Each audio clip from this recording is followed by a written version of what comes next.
On this week's episode of the WNP podcast, we get a little edgy. Stay tuned.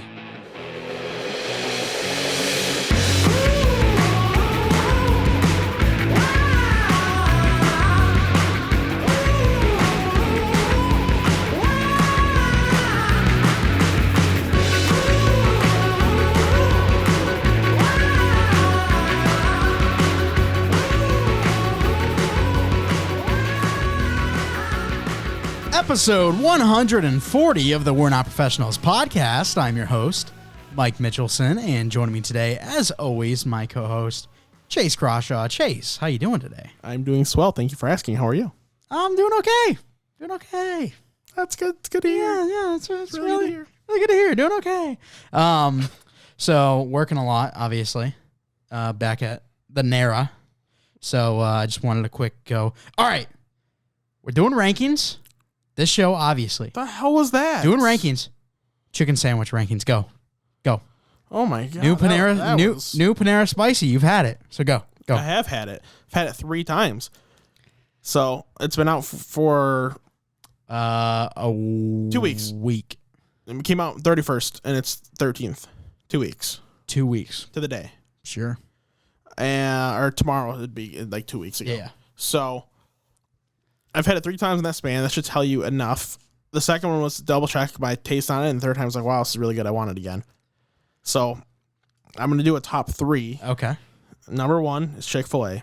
Yeah. Number 2 is Panera Bread. Oh. Number 3 is Popeyes. Oh, wow. I like the list. I do. Yeah. Dude, I always used to get either steak and white cheddar, no onion, or like a grilled cheese with Chipotle aioli and bacon and stuff. Yep. I haven't had anything but the chicken sandwich. There's no need. There isn't. It's good. And everyone knows here that I'm a Popeyes hater. Not really. I just got to try it again. And the one on 23 is open. So that's even more reason. So right now I'm Chick-fil-A, Panera number 2, and Burger King number 3. I like the Burger King sandwich. I'd rather the McDonald's one. I've only had that one once, and it was very disappointing when I first had it. So their sauce isn't like it's like sweet and spicy. Yeah, I don't like that. And I still like it better than Burger King's. Because you're high. Burger King's is not very good. Let's ask Hannah Ream. Who cares about Hannah Ream? Oh, her favorite TV show is Friends. And you know why? Invalidates every opinion. It's because her and I are friends, and we both like the chicken sandwich. Oh, and you're a big fan of the show Friends as well? Can't lie. So, today on the WNP podcast, going to be talking about the Tom Brady craziness with Miami. Shout out John Ream, husband of Hannah Ream, big Miami guy. Derek Carr, he gets a new contract. And then, of course, we're going into our top 8 edges, our top 5 linebackers.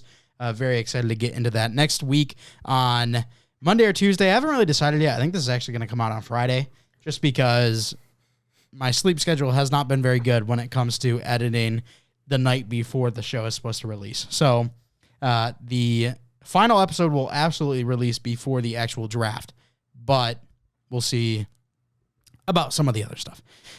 So yeah, let's talk about the Tom Brady craziness first. Obviously, there's been rumors out there, and it's been confirmed by a couple different sources that Tom Brady retired, was going to be a minority owner of the Miami Dolphins, bring Sean Payton in, and then unretire and be the quarterback for the Miami Dolphins. That didn't happen. The Brian Flores situation came out, and they were like, or Tom Brady was like, you know what? I don't know if I can do this now. So yeah, very strange situation. It looked like it was all part of a big master plan that obviously fell under with the lawsuit and stuff. So it was really strange when it all came out. It was something I didn't really expect. I heard that, before this came out, the rumors that Tom Brady was trying to go to Miami. I'm like, that doesn't sound right to me. That seems weird. Doesn't make much sense, but whatever. And I guess, he was in a way. But really strange how it all unfolded. And he, instead of buying, a share in the team, he unretires.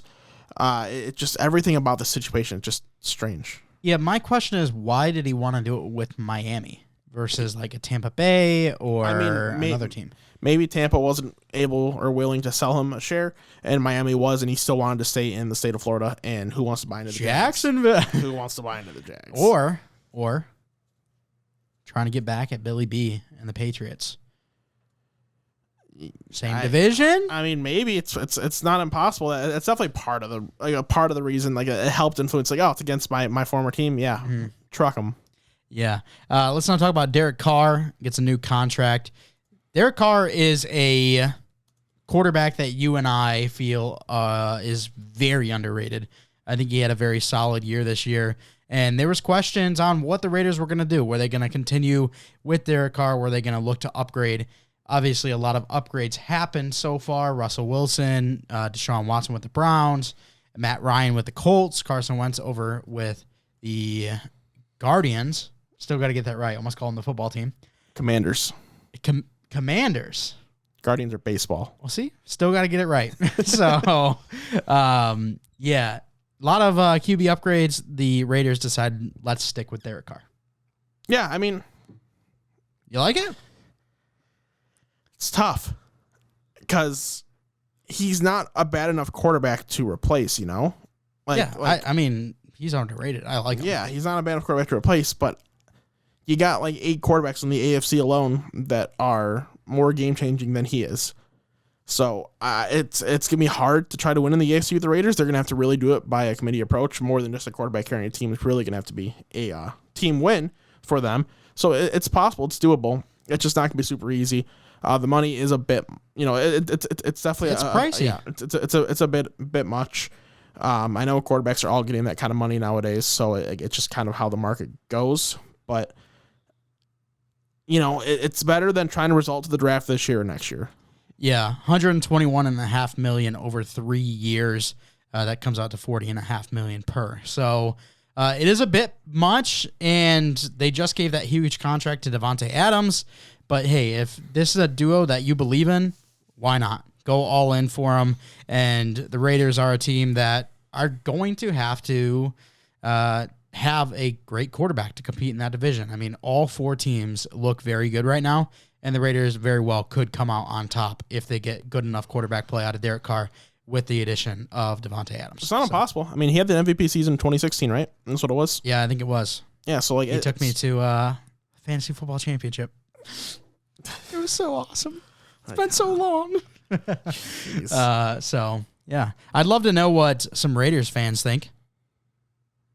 I know we've got a couple listeners that are Raiders fans, so go ahead, put down in the comments what you think about the Derek Carr Might as well. contract. And for those of you that aren't Raiders fans, down in the comments about your top 8 edges, top 5 linebackers, because that's what we're getting into right now. Top 8 edges, these are obviously defensive ends or linebackers that a majority of the time play on that edge, look to get after the passer. So we're going to be doing our top 8. This is a really fun class to look at. It's pretty deep. It's got a lot of high-end talent and one of the deepest positions in this class. Indeed it is. Should I just begin my list like I have from previous? Sure. And did you tell me anything about the edges? I don't remember if you said anything to preface the edges. I don't know, but all I do know is the Lions picked 2nd overall, and you want one of them. This is just the position I want. Okay. Really. I'll say before we head into this, there is a player in this edge class which is my favorite player in the draft thus far. Obviously, we still got DBs to go over, and then we're going to continue going over other players in the position groups we've already looked at, but just go a little bit deeper. But there's one guy in this group that is already my favorite draftable player. So there we go. Now we'll leave it up to you. 1 to 8. All right, number 1 overall, I have Aiden Hutchinson out of Michigan. Ooh, hot take, okay. Yeah, I know. Number 2, I have Kayvon Thibodeau out of Oregon. Hot take. Number 3, I have Jermaine Johnson out of Florida State. Okay. Number 4 is Trayvon Walker out of Georgia. Number 5 is David Ojabo out of Michigan. Number 6 is George Karlaftis out of Purdue. Number 7 is Nick Benito out of Oklahoma. And then number 8 is Boye Mafe out of Minnesota. I don't like doing this, but We got the same players, not same positions. All 8 are the same? Yep, all same. Wow, all 8 are the same. Number 1, Aiden Hutchinson. Number 2, Kayvon Thibodeau. Number 3, Trayvon Walker out of Georgia. Number 4, my favorite player in the draft, Yodis Karlaftis out of Athens, Greece. And we'll talk about why he's one of my favorite players in the draft. Coming up, number 5, Jermaine Johnson out of Florida State. Number 6, David Ojabo out of Michigan. Number 7, Nick Bonito out of OU. And number 8, Boye Mafe out of Minnesota. So we have the same top 2. Yeah. And the same bottom 2. Indeed, it's just 3 through 6 where it changes up a little bit. So let's start with Aiden Hutchinson. Let's start with Aiden Hutchinson. Why not? Now, I know that there is a Georgia fan listening that is not a big fan of Aiden Hutchinson, or at least was kind of confused about all the hype. He's like, he only had one game against Ohio State. The rest of the time, he's been, So why is he this good? The dumbest statement I've ever heard in my life. I don't know. It's the dumbest statement in life. It's pretty bad. He only had one iffy game, and it was Georgia, where he played just fine. Nothing more than just fine. You might wanna watch your words, because I know the Georgia fan could probably. The 2021 season, Aiden Hutchinson dominated every single game, and then the Georgia game happened, and nothing went right for Michigan. And he still wasn't a complete non-factor. He still brought some. He was the leader on that defense, the most impactful player on that defense in that game. So that's just a very ignorant statement. Anyway, Aiden Hutchinson, here's what I got. He's a menace on the field, maybe the highest motor in the draft. Physical freak, wields a rare combination of strength, power, speed, technique, and awareness. Can play in any scheme, play any defensive front position. You can have him play outside linebacker if you really need to. I have him as close to a can't-miss prospect as anybody in this draft. I think that's a little high. He is my number 1. I think he's very good. Exceptional IQ, motor, like you said, great run defender, good speed, and great hand technique. Can get stuck on blocks at times. Once the defender gets their hands on him before he does them, there are times where he tends to get stuck a little bit. I'm also unsure if he has enough speed and bend to be elite attacking from the outside. I think from the inside or going speed to power, he'll be just fine. But pure speed off the edge, hitting from the outside, not sure if he's got enough speed and bend. And then also I've noticed that there is a false step that he likes to do often. Oftentimes he's lined up on the right side and he is coming in with his right foot and he picks up the right foot first, then plants it, and then starts to move. So a bit of a false step. Those are just weaknesses that I saw, and I thought they needed to be mentioned, but I still have him as a top 5 pick. I still think he's going to be a great player. I don't think he's got the highest potential out of these edge rushers, but I think overall he's going to be a great day 1 starter for you. He's going to be a 3-down guy and could very well be a Pro Bowler, All-Pro, similar to like a Max Crosby or some of the Bosas.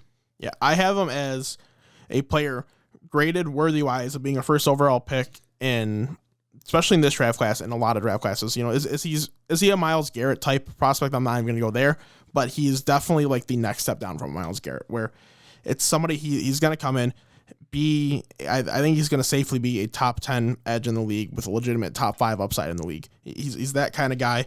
Maybe number 2 on this list has a little more of a ceiling, I think, but other than him, I don't think anybody else below those top 2 have a higher ceiling. So I think Aiden Hutchinson is the most ready to go, the most ready to play, and with that combined with his ceiling, I don't know why the Jags would go anybody else at first. Yeah, I think Aiden Hutchinson would definitely be my first defensive end off the board last year. When it comes to the Chase Young draft, I'd rather Chase Young. When it comes to the Nick Bosa draft, I'd rather Nick Bosa. But I could see him being kind of a hybrid between Joey Bosa and Max Crosby, being a very good speed to power type rusher. I think he can be a 10-sack guy every year. I don't know if he can be a 20-sack guy like we could see out of a Chase Young or a Myles Garrett, but I think he's going to be a very consistent player, can do really good things in the run game, and can also get a lot of pressures on the quarterback. I think 10 sacks for him, like if in a healthy season, is going to be like his bar. It's going to be his minimum. And he's got 16 to 18 sack upside. 20 sacks is hard to reach in the NFL. That's a very high number that not a lot of guys reach. So it's not impossible. I think he can do it, but it's also not something I'm going to count on either. I just think he brings enough of that QB pressure on top of being a very capable player in the run game as well, where it's just a guy you're never going to want off the field. Yeah, I think it's nice that you and I both have him as our edge one, but we have differences in opinions on how high his ceiling potentially could be. So that's nice to see. At least there's a little bit of difference there. Yeah. Let's now go to our number 2 guy, that being Kayvon Thibodeau out of Oregon. This is a guy that was highly touted. Mike. Oregon, highly touted coming into the season, and then just things kind of fell off. He had a decent year, but then there was questions about his love for the game, and he went to the combine, but didn't actually participate in anything. So a lot of confusion around Kayvon Thibodeau. But when you look at the tape, the guy's really good. I think he's got a lot of upside. I think he's a little bit more raw than I initially thought he was, but great speed, great strength, already 2 defined pass rush moves. I think if you get a high-end coach, he goes to the right situation. This is a guy who could be, 15-plus sacks every year if he obviously gets the right situation and grows, because he's got phenomenal tools, and this is a guy that I really like with his upside. Yeah, he's got legitimate top 5, maybe even top 3 edge in the league type of potential, that kind of ceiling. And really, the biggest questions on Kayvon Thibodeau are people questioning his love of the game, questioning his compete level. I'm going to be honest, when I'm watching film, I don't see where those questions come from at all. I haven't seen that at all. I've seen things where he quits when things aren't really going his way. And I didn't see that. When things aren't going his way, it just kind of, sometimes it piles on and he can't, end up winning. You kind of want a player who kind of forgets the previous play, moves on to the next one, and maybe he doesn't do as good a job of that as some other guys, but it really doesn't matter, because once he does start winning, he just keeps winning. He doesn't stop. He gets rolling, and he's just an absolute freak, and it is very hard to stop. So I really can't see those questions.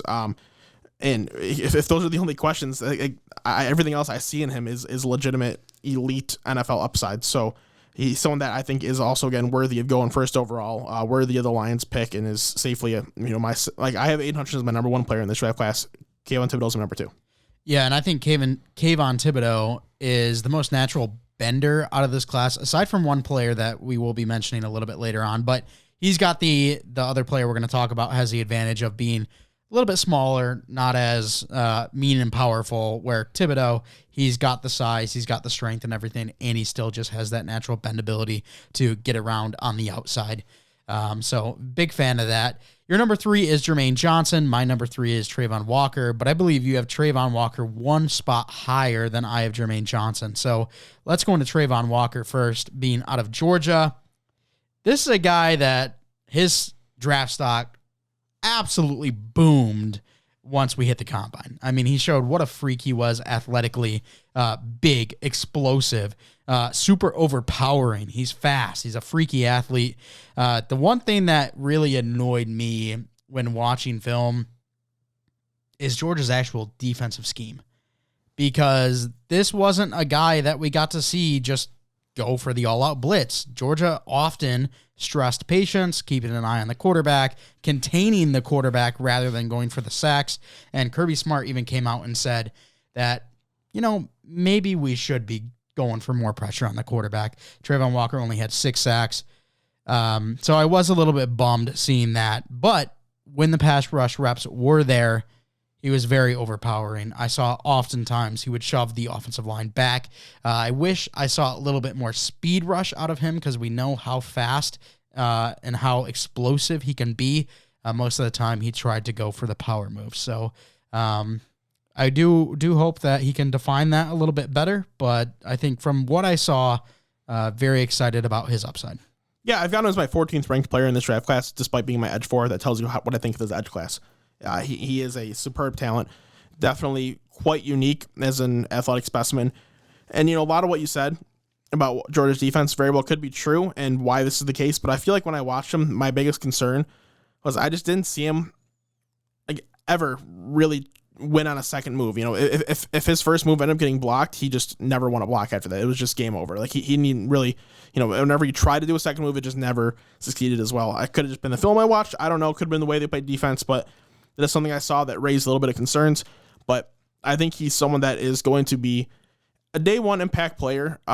Maybe not to the levels of the guys I have ahead of him, but with that athletic profile and with, his little usage at Georgia, when he gets more training, more usage in an NFL field, he's got a real chance to explode. So I think he does have, a top 10 to top 5 edge in the league ceiling. Maybe not as high as Thibodeau or Hutchinson, but in terms of ceiling, he is my third ceiling edge. Yeah, and I think that maybe we watch different tape, but oftentimes when you're talking about if he doesn't win on that first move, I didn't even see him making first moves because of what Georgia wanted him to do. It seemed like he would get right up there on the offensive lineman and then just kind of watch, just see what happens. Does the quarterback try to run out of there? Is it just a run play in general? Is it a throw? What's going to happen? And it seemed like that's just more of the fault of Georgia's defense rather than him. So I agree. I think his upside is very high. I would actually put it number 2. I think that if he hits his absolute peak,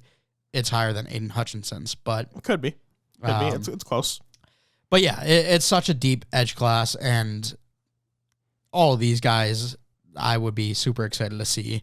And I even told you that my top 7, which only excludes Boye Mafe, I'd be thrilled if the Bengals took any of them at 31. So yeah, let's go to your number 3, that being Jermaine Johnson. Yeah, so former JUCO transfer, went to Georgia, kind of struggled, never really got on the field. As we saw this year, it was because of how good that defense was and all the talent. Yeah. So he goes over to Florida State and dominated. I mean, no other way to say it other than he just dominated. He's a very balanced defender, in my opinion. He's someone that you can use in the run game, use in the pass game. He's got a nice enough athletic profile with his power and his tools that he's going to translate pretty easily to the NFL. I think he can step on the field and really be an impact guy day one who has a pretty good ceiling. Just as I mentioned, that Trayvon Walker is my 14th edge or 14th player in general in this class. Jermaine Johnson's my 9th player in this class. So I am very high in this edge class. I think there's a lot of guys that can be almost any team's number 1 edge and one of the best edges in the league. So if things go right for Jermaine Johnson, he can end up being a pretty special player. Yeah, I like Jermaine Johnson a lot. He's my number 5. But when you just look at the frame, like he reminds you of a Khalil Mack, or like he's just got the body for it, which is awesome. Great frame and length, like I said. He can win both ways, from the outside and from the inside, going more power, going more speed. I like him a little bit more as a power guy. I don't know if he's got enough speed and bend, like I mentioned with Aiden Hutchinson, to be purely on the outside and win by speed. I really like that he's got an eye for the ball. It seems like he's super easy to track where everything's going, where the play's moving. The one thing that kind of dropped him down to the number 5 spot for me is he seemed very steppy. And what I mean by that is in a certain play, if it took 3 or 4 steps for Aiden Hutchinson to get to the guy, it might take Jermaine Johnson like 6. I don't know. It just seemed like there was a little extra movement that didn't need to be there, making it maybe a little less fluent. And that's what dropped him down to 5 for me. But still, a phenomenal player. I'd be very happy to see him go in the top 20. I don't think I really noticed anything like that. It could just be that he has like shorter strides in the steps, honestly, and then it causes a couple more steps. So it could be something along the lines of that. I don't know. But anyway, you saying Khalil Mack, it reminded me. I saw a comp on Twitter that Jermaine Johnson has the upside in profile Khalil Mack, where Trayvon Walker has the upside in profile of Von Miller. I don't know. How'd you feel about that? I don't know if I'd go Von Miller for Trayvon Walker. I think Trayvon Walker's a little bit bigger and isn't gonna win with speed as much as Von Miller is. So I don't know if I like that comp. Could Jermaine Johnson's ceiling be Khalil Mack? Maybe. But again, I'm not sure. I like that one better than the first, but I don't know if I agree with both of them. I slightly agree. I just kind of want to hear your opinion. I don't remember who tweeted it, but I just remember seeing that on Twitter. I was like, that's interesting. Yeah, definitely an interesting one to look at. I think both of them are more suited for speed to power or inside movement, though. Yeah. So, and where Khalil Mack and Von Miller, they can do both, but I feel like they're both suited better on the outside. Especially Von Miller. Yeah. All right, let's not talk about... Ooh, my number 4. Your number 6. George. Yeah. Go ahead. George Karlaftis out of Purdue. Absolutely love this guy. Only 21 years old. Literally just turned 21 years old like 4 days ago. Happy birthday. Yeah. He's from Athens, Greece, which is so cool. Love those type of stories. And I know when we were talking offensive line, we talked about the Australian and what's Raymond? Austrian?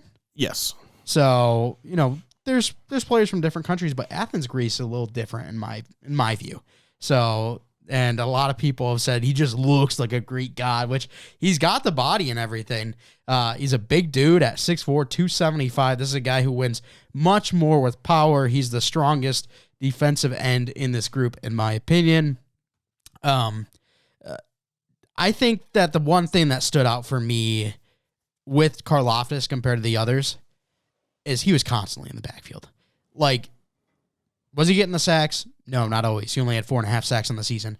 But the amount of times that he just pushed the offensive tackle back into the pocket, so many times. Like, way too many to count. George Karlaftis just extremely disruptive. Even if he's not getting that sack, like I said, he just continues to push the offensive lineman back. I don't think he's great on the outside. He's got a lack of bend and true speed, but great run stopper. Can play inside and outside. I think he could be a good 3-tech if a team needs it. I just wish he learned a little bit more power moves. It seemed like he kind of relied a little bit more on the speed and outside game because he was an edge.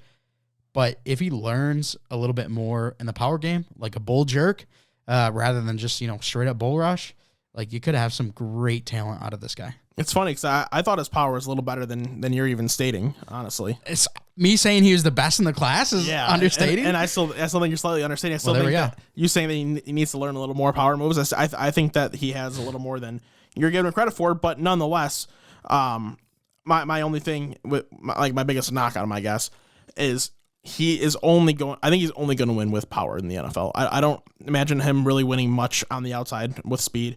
He is definitely going to win inside with power. And there's nothing wrong with that. I think he can definitely do it. He's a guy I'm still willing to take in the first round, but he definitely needs to really emphasize himself in terms of the power game. And it's doable. I think he would be a good fit for the Bengals. Mm-hmm. I've seen people think he'd be a good fit for the Lions, and I could see it with the whole Dan Campbell bite kneecaps, just gritty, strong type guys, and that is what Karlaftis is. But I'm more of a fan of guys that are a little bit quicker on the edge, personally, anyway. But he is definitely an interesting talent, somebody that I think is going to be a day one impact. Yeah, I'm a huge fan. And he was talking with Barstool Sports about how to say his name, and I can't roll my R's, so I'm going to butcher it, but it's Yotis. Like, instead of that D sound that I put in there, it's just a rolled R.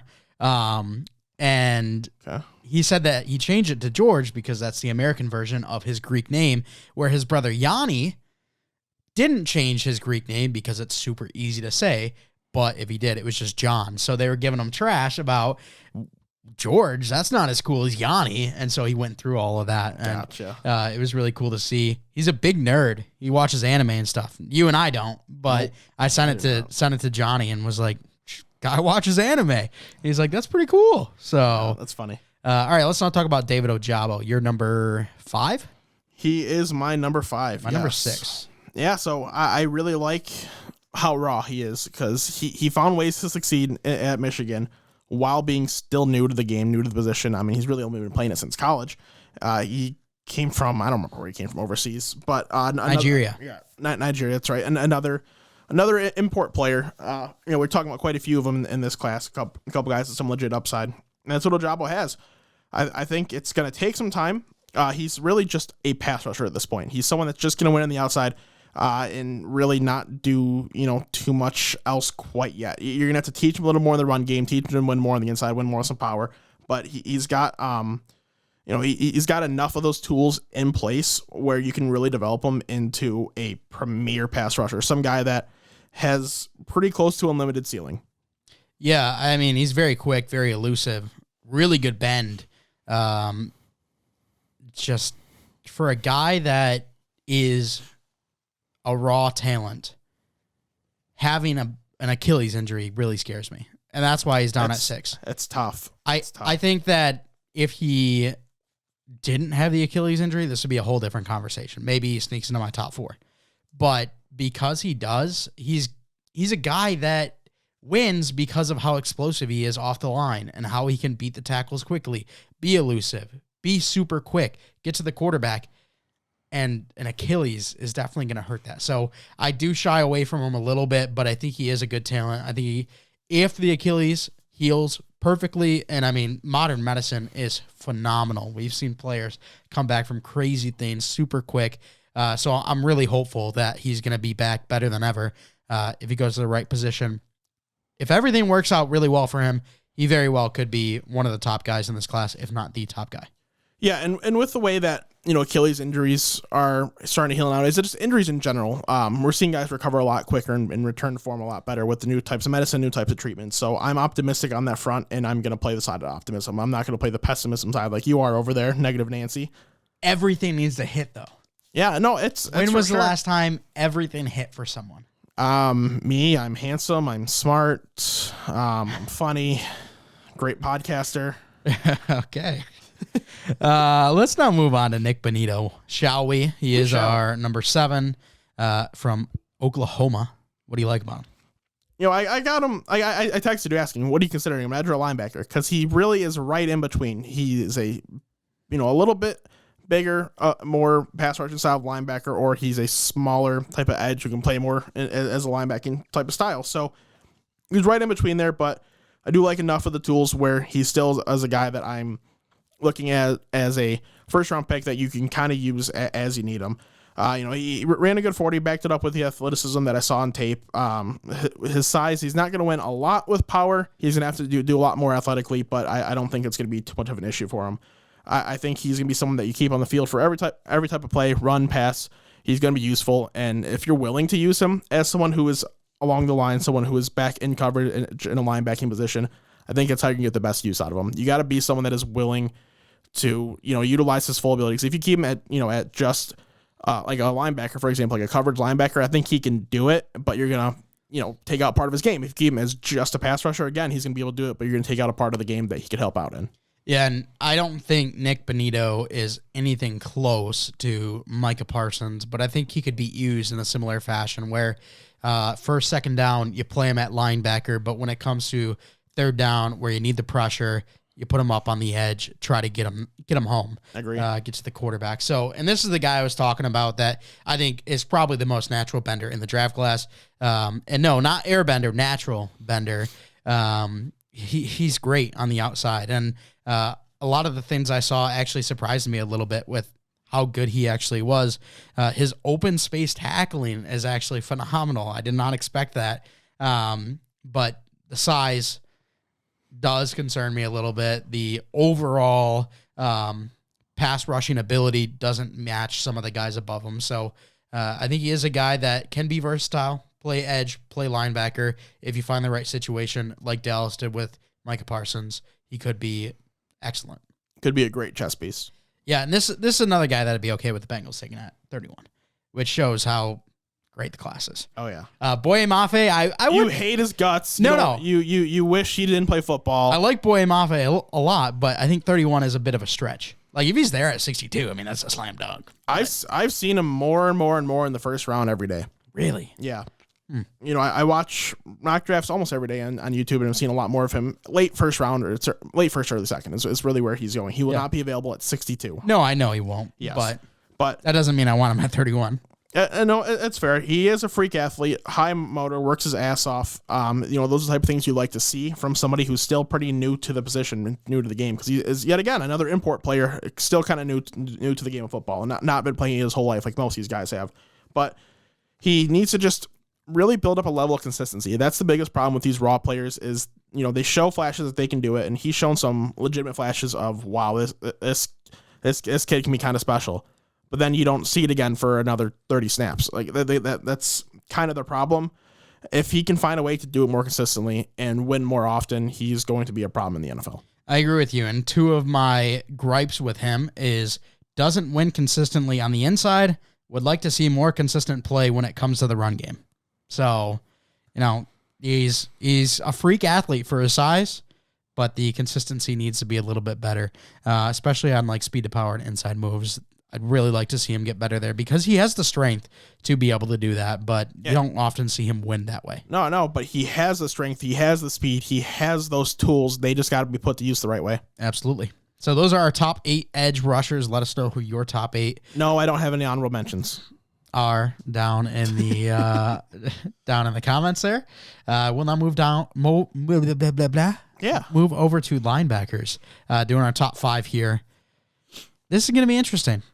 I know you said you have some honorable mentions. We'll leave those for after we talk about our top 5, but there's a decent chance that we don't have the same top 5 like we did the top 8 with our edges. I would agree. And there was one guy on first watch a few weeks ago. I had him knocked down, rewatched him, and I put him back up. So we're going to talk about the guy here. First up, I have number 1, Devin Lloyd out of Utah.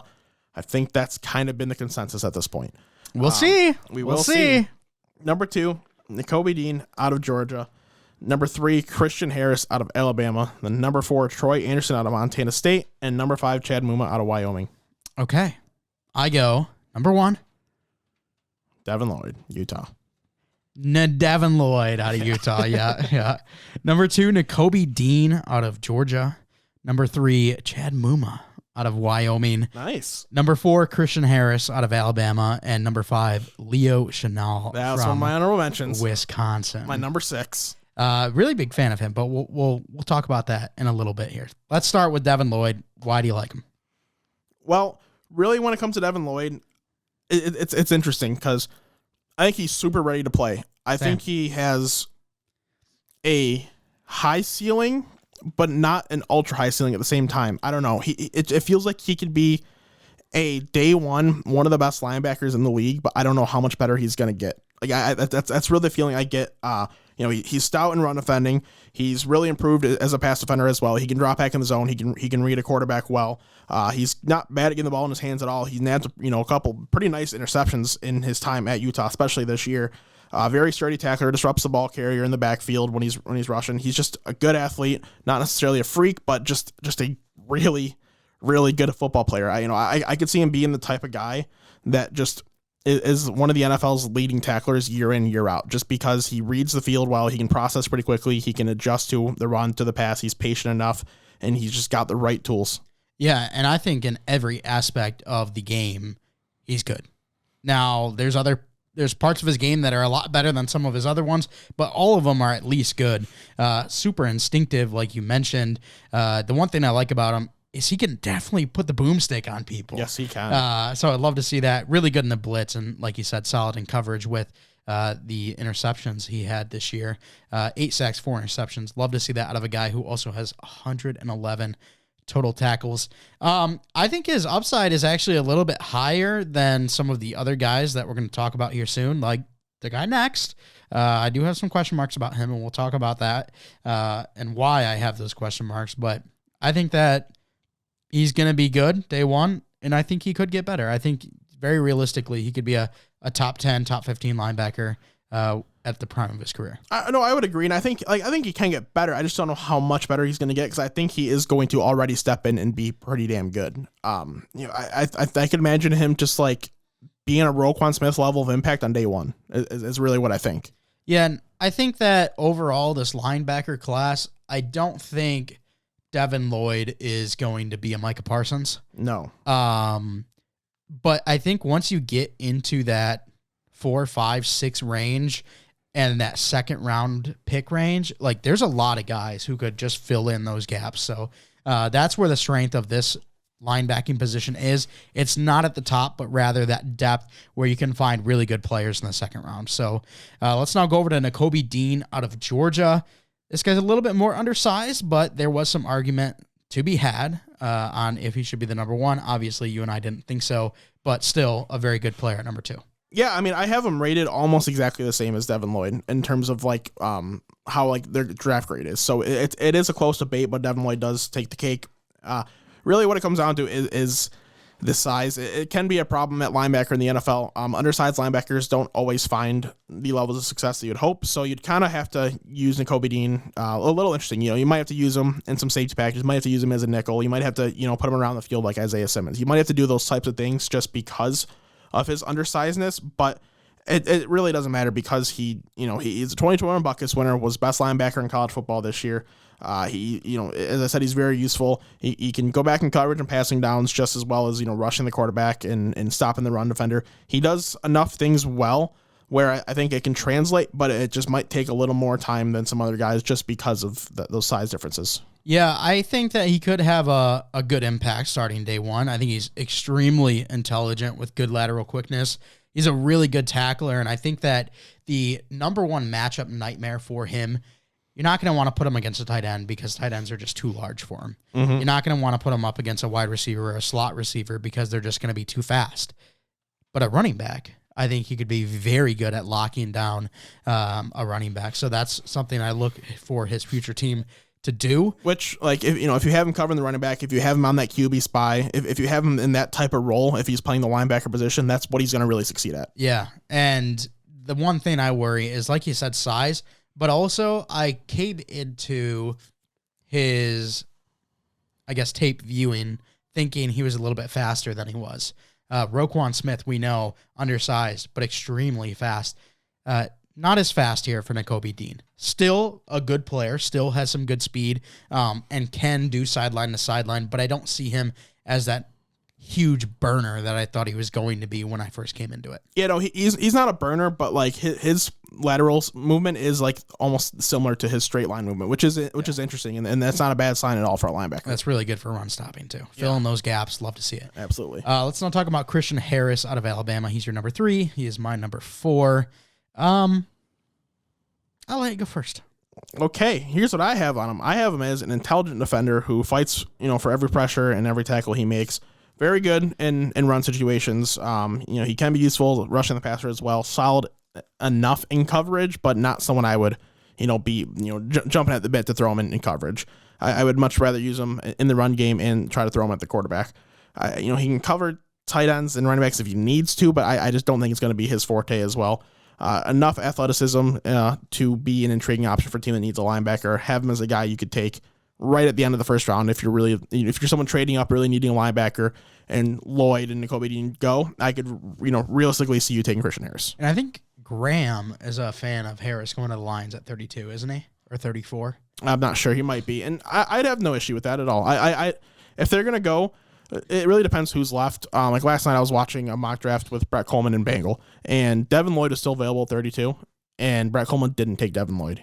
He took Treylon Burks instead, who was still available as well. If that's the case, by the way, just because this made me mad, the Jags aren't taking Treylon Burks. The Jags will take Devin Lloyd. You draft Devin Lloyd at 32, and then you take Treylon Burks at 34, and you get both players, right?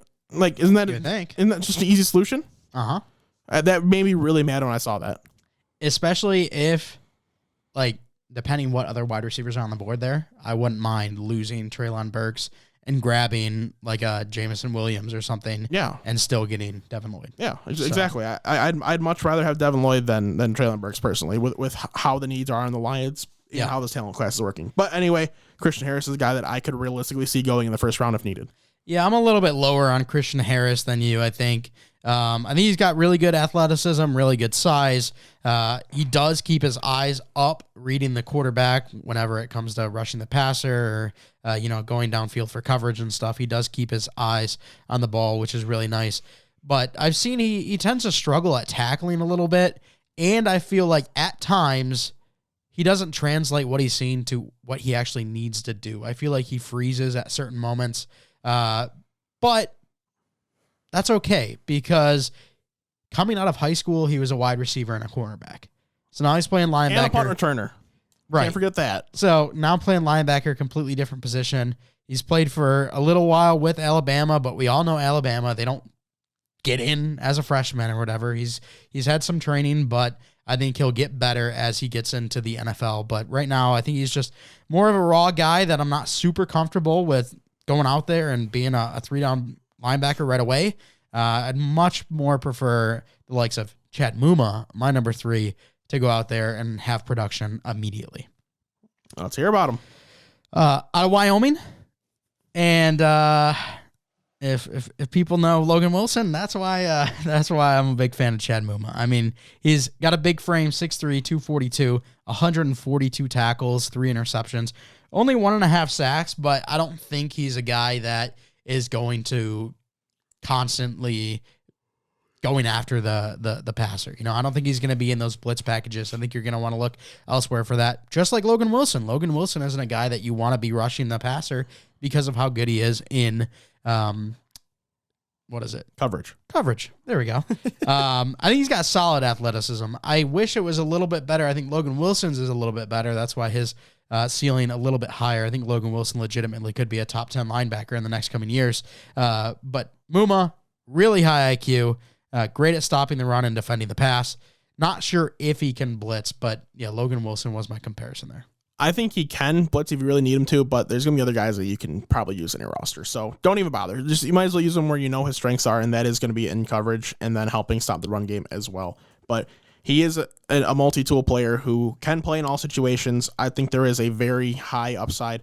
I think he's a great leader on the field. You can just tell that when he's making big plays, the team's really getting energized and they're stepping up to play as well. So all those things combined for a pretty good tools for a linebacker. The only thing he needs to do is just do it more consistently, prove that he can do it against higher level competition, because you did see sometimes, playing against a couple better teams, it wasn't as dominant, and it happens sometimes. It's just the way she goes.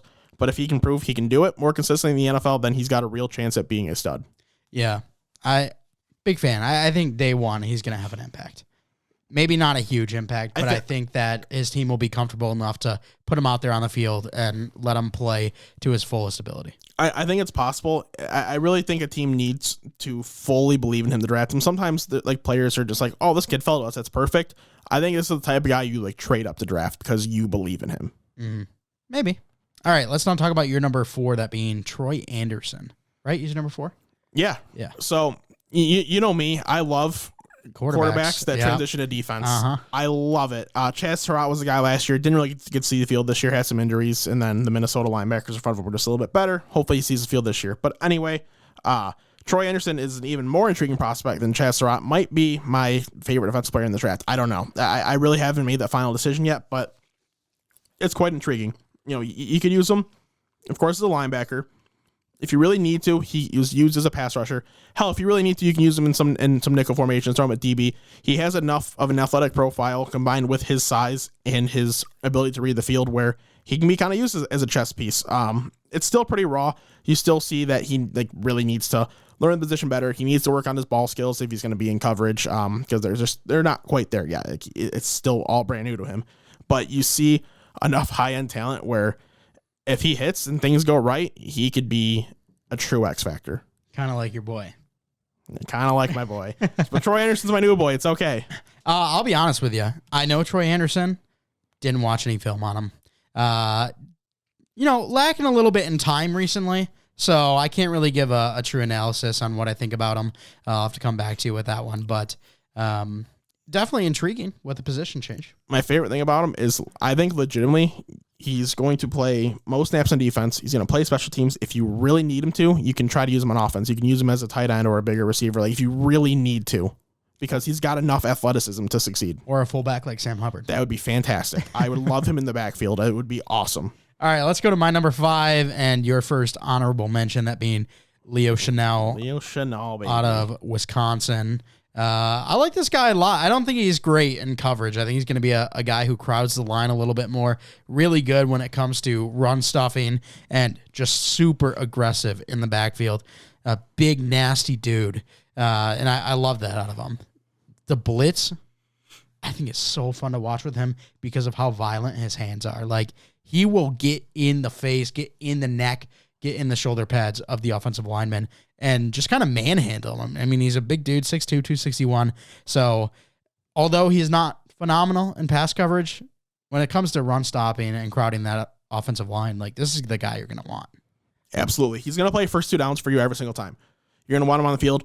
You can use him on third down and pass situations if you really need to, but if you're going to, you might as well just throw him at the quarterback. Throwing him in coverage, it's really not going to help you a whole lot. Right. And he can get to the quarterback. He's got enough straight line speed and athleticism where he might be able to generate some pressure, but he's not going to get a lot of QB hits, a lot of sacks. But he definitely is someone who is a menace in the run game, is a true, just heavy, solid linebacker who is going to stop the run. You know, he's going to have his big games against the Titans. He's the type of guy that could stop Derrick Henry. Not a lot of guys can. Leo Chenal's the type of guy that could. It's exciting. I think he is going to be locked and loaded day one, early down linebacker, but he's really going to have to work to try to develop to get himself on the field a little more, because right now it's kind of just early down is all I see. Yeah, and I got to say, he reminds me of a guy we looked at last year that I had in my top 5. I don't remember if you and Alec had him in your top 5, but it was a guy who wasn't necessarily great in coverage, but when it comes to his effort around the line, he was phenomenal. And that was Nick Bolton, who went to the Chiefs and had a really good rookie year. So I could very well see Leo Chenal have a similar type of impact. Yeah, that's possible. We both have one honorable mention, and you had 2. I have another one as well. Yes, yeah. I know. So Leo Chenal was your first, but who was your second? I'm going to guess it's the same one. I don't know. Quay Walker? It is not. Interesting. Who you got? His teammate, Channing Tindall. Interesting. Well, real quickly, Quay Walker, another overshadowed UJ defender, just like every single one of them. Yep. He's only a 2-year starter, but he's a very good athlete who's shown some legit flashes. I think he can be an option in the pass and run game. I'm just not sure if he can be completely dominant is really what it comes down to. Yeah, I mean, Channing Tindall, I think he's just super raw, but the speed effort that he plays with, like, if he gets taught well, I think he could be an amazing blitzing linebacker. So it's definitely a guy I'm going to keep my eye on. I've seen some people say, is Channing Tindall better than Nakobe Dean? I'm like, no. But this is a guy with a lot of upside if he can reach it. So that's why I've got him as my honorable. That Georgia defense was quite special this year. You know, not often do you have a wide receiver, 1 or 2 running backs in the same team, as well as 2 defensive tackles, an edge, potentially 3 linebackers. Where I think very likely we'll talk about at least 1 defensive back from Georgia next week. So, I mean, the team was just special overall, and that's why they won the championship. Yeah, it just one hell of a football team. One hell of a defense, one hell of an offense. I'm looking really forward to seeing these guys in the NFL. You know, I do this Dynasty League. I was talking to you about it. It's like, what we do, we only draft players that are early on in their NFL career. So it's guys, your NFL players have essentially like college eligibility. So like a rookie in the NFL is going to be a freshman in this, and then you can replace blah, blah, all this stuff. So, you know, it's offense and defense. We just did our draft, or our recruitment technically. It's an auction bidding style. I added, Aiden Hutchinson, I added Jordan Davis, I added Devin Lloyd, and I added a defensive back we'll talk about next episode, Andrew Booth. I'm pretty happy with that recruiting class I had right there. I think those are all guys that are legit first-round picks, legit weapons in the NFL, right away. And something was just crawling on my arm. That was weird. Oh, okay. It freaked me out. Spider. But, yeah, maybe. I don't know. I might have a meltdown here in a second. But, yeah, it's... That would be great on camera. I just mute your mic as you're just like freaking out. That would be terrible. But it's just a really great, the Georgia defense is great. As I wanted to mention Jordan Davis, and just this whole defensive group in this draft class it's quite special. I didn't really think about this until I heard it today. The reason that I feel like this draft class is deeper than normal is it's like the most people declaring for the draft that in the history of it, because last year with COVID and stuff, a lot of people took their COVID redshirt year and using extra year eligibility. So the draft class was the lightest it had been in like 20, 30 years. So now we got the heaviest draft class because a lot of guys feel like, all right, I took the extra year, now we're ready. So guys that might be ranked 3, 4, 500 would have legitimately been ranked in the hundreds last year. So this is a very deep class, and I didn't really think about that until I heard that, but it makes a lot of sense. Yeah, I'm excited for this draft. And maybe there's not the highest end talent at the top of the draft with quarterbacks, and we shared our thoughts on Aiden Hutchinson. You think he is, right there with the best of them. I think he might be a little step below, but one thing is absolutely for certain. You still can get an absolute dog and starter in the 3rd round because of just how deep it is. Right now, I have 39 guys with first-round grades. Most of those guys are second half of the first round. So that tells you that there's guys that are day one impacts, but maybe not our franchise-changing type guys. Yeah, and we got a big Lions fan base that watches this. Having picked 2, 32, and 34 in a class that shows tremendous depth is not too bad. I hope the Jags go off the board and take Trayvon Walker or take an offensive lineman, because if the Lions can get Aiden Hutchinson at 2 and then do whatever, pretty much whatever else from there, if say Devin Lloyd falls 32 and then 34, all of a sudden, they feel pretty good, and, maybe Dax Hill falls, maybe George Pickens is still available. Hell, maybe they feel really good about a quarterback. If the quarterback's at 32 that they're going to take him at 32. But anyway, there's a lot of really interesting situations that could happen with the Lions that I'm very excited for. Yeah, I mean, Trent Baalke with the Jags, general manager with the 49ers from 2011 to 2016. A lot of times he would rather go for the high upside than the day one starter. Trayvon Walker. So very well could happen. I think Trayvon Walker could be pretty good there, just because Josh Allen gives him that flexibility to not have to deal with the double teams and not have to deal with the spotlight being on him immediately. So I think whoever goes there is probably going to do well. Yep. But that's going to be a nasty defensive end group. Yes, it is. With Josh Allen, the quarterback. The quarterback, Josh Allen, indeed. All right, well, that's going to do it for the show. We want to thank you so much for coming out and giving us a listen. If you do want to stay up to date with us, you can follow us on Twitter at WNP Sports Pod. This again on Twitter at WNP Sports Pod. We also have a TikTok, Facebook, and Instagram. Those links will all be down in the description below, as well as the Twitter link. So make sure to click those to stay up to date with us. If you are listening on YouTube or watching on YouTube, if you could, please give us a like, comment, subscribe, and hit the bell to turn on notifications. YouTube will let you know when we come out with a new video. We'd really appreciate that. And we would love to know your top 8 edges and your top 5 linebackers. Or if you don't want to do all that work, just let us know who your number 1 is. Is Aiden Hutchinson the number 1 edge in the group? Do you prefer Trayvon Walker? Do you prefer Jermaine Johnson? Let us know down in the comments below. If you are listening on a podcast platform, if you could, please give us a follow and a 5-star rating. We would absolutely love you for it. Thanks so much for coming out. And as always, we're not professionals.